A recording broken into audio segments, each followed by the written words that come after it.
Divas! Hope you're all fierce. Welcome to The Performer's Path, the podcast where we delve into the highs and lows of the performance industry and beyond.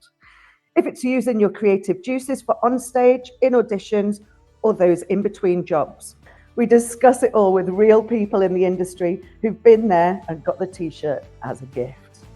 By discussing audition rejections and success, we're taking away the fear of the unknown, whilst also giving vital tips for success. So let's tread the boards together in this week's episode. In episode 1, Amy Carey tells us that there is a job out there for everyone and talks about the outside-the-box attitude to the industry. So Amy, talk us through your time at the Hammond and then into your career. So I came to Hammond at the age of 14. So I came to do my GCSEs.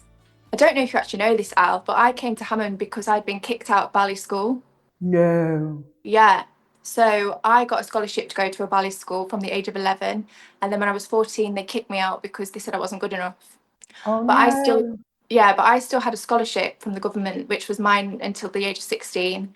And Hammond was my saving grace because they took me and they said, yes, we'd like to have you and train you. And it was the best thing that ever happened to me because it stopped me from being just a ballet bod and it opened doors to everything, every genre, and it made me a stronger all-round performer.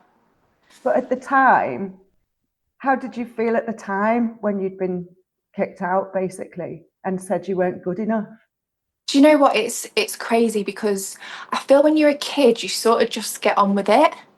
But then looking back, I think I adapted behaviours which felt like I had to prove myself all the time to feel like self-worth. Yeah, it did definitely knock me, but I sort of just sort of cracked on. And then I think I was so grateful to come to Hammond, and I just was like, my focus was next level. I was like, I've got to do well here. I've got to prove myself, and I've got to sort of put a middle finger up to the people that said you can't. Yeah. Perfect.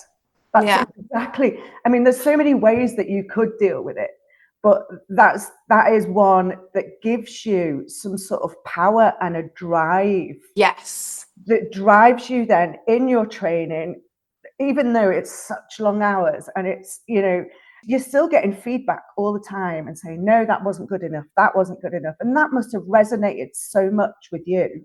Yeah. With that whole, no, I am going to prove you're wrong. Yeah, 100%. Yeah, it gave me grit, and I think you need a bit of grit to get through. Yeah.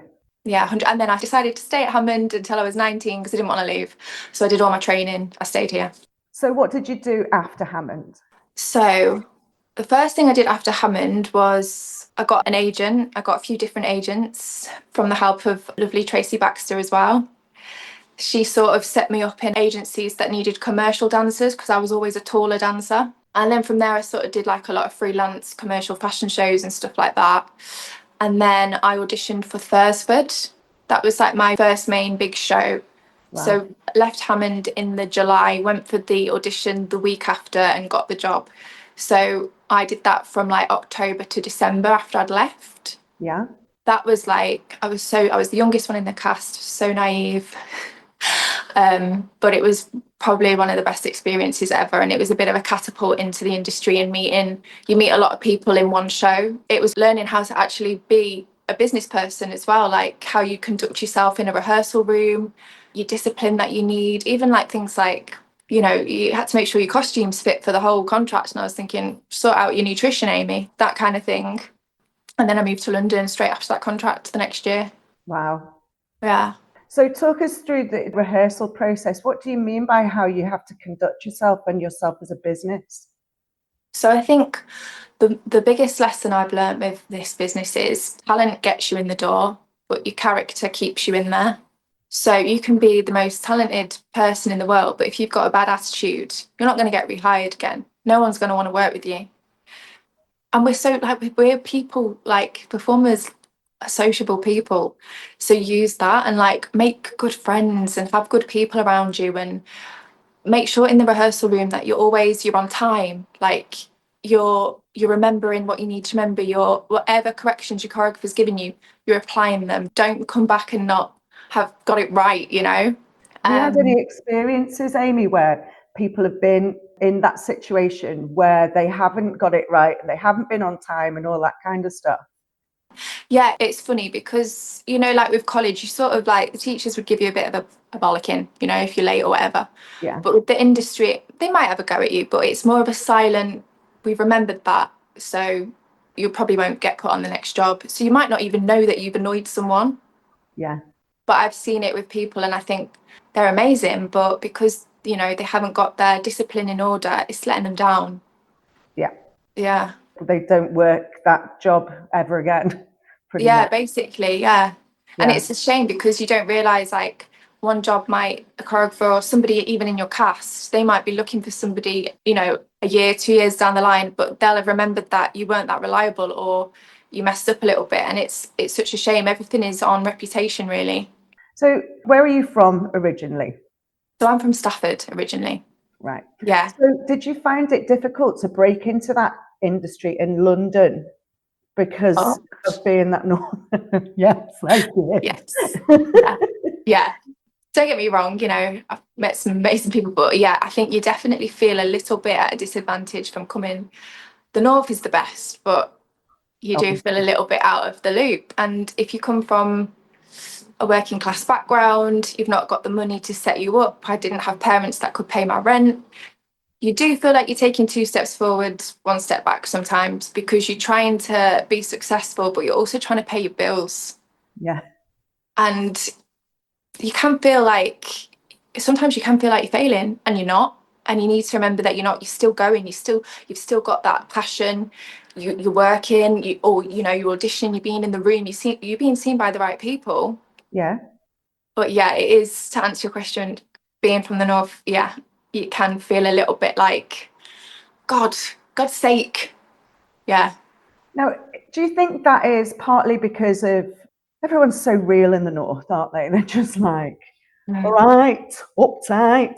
Yeah. You know what I mean? Yeah. And they say, oh, I'm not very good at this, or they think it's modesty, but really it's putting yourself down, isn't it? Do you know what I mean? That is the northern way, isn't it? Yeah. Yeah. I think we're very naturally humble people. And do you think that's part of it? Do you know what? Maybe I've had this internal dialogue with myself where I'm very quick to like not take a compliment or put myself down, or I think sometimes you do have to be a bit more like thank people for being, take it and think actually maybe that is true. They say, like be delusional with your dreams, and I do think you have to have that hope and that faith that what you want to achieve you can, because I think that if you've got that, you're halfway there. Brilliant. Oh, I love that advice. I love that. So this is something that I've been asking my students. What is the difference between arrogance and confidence? So I think for me, confidence is doing what you said you were going to do and proving. So if you say, I'm going to do this, I'm going to be disciplined, I'm going to wake up at this time, make sure you do that. And because it will reinforce it in your brain that you're capable and that you love yourself enough to make those things happen in your life that you want to see happen. Yeah. I think arrogance is when you just assume that you deserve it without having to put in any sort of work. Beautiful. A bit of entitlement, maybe. Yeah, totally. I don't think anybody ever gets anything worth having easily. I think you have to work hard. But if it's worth having, it isn't easy normally to get. And it's always out of your comfort zone. It's the things that are worth having are the other side of the comfort zone, aren't they? Yeah. And you have definitely done that. Oh my God, have you done that? Talk to us about your career and where you've sprinkled all that magic. Because it's been in all areas pretty much of the industry, hasn't it? I think you definitely have to face your fears. I think that's how you feel fulfilled as well. Like, I definitely left college thinking that I was a set thing. Like, I could only do set jobs because I look like this or I dance like this. And that's BS. You can do what you want. If you've got an aspiration, you can do it. And don't let anybody tell you that you can't. There's a job out there for everybody, I believe. I truly do. Your only competition is yourself. I just think put yourself out there. Don't be scared of what anybody says or what anybody thinks of you. Don't even give it a second thought what people think of you. It's You just what could you never think of know yourself. anyway what they think of you. You can't get inside someone's head. They could tell you what they think, apparently Mm. what they think, but they could be thinking something completely different. Yeah, You'll never know that. So there's no point in trying to delve into that. no, no.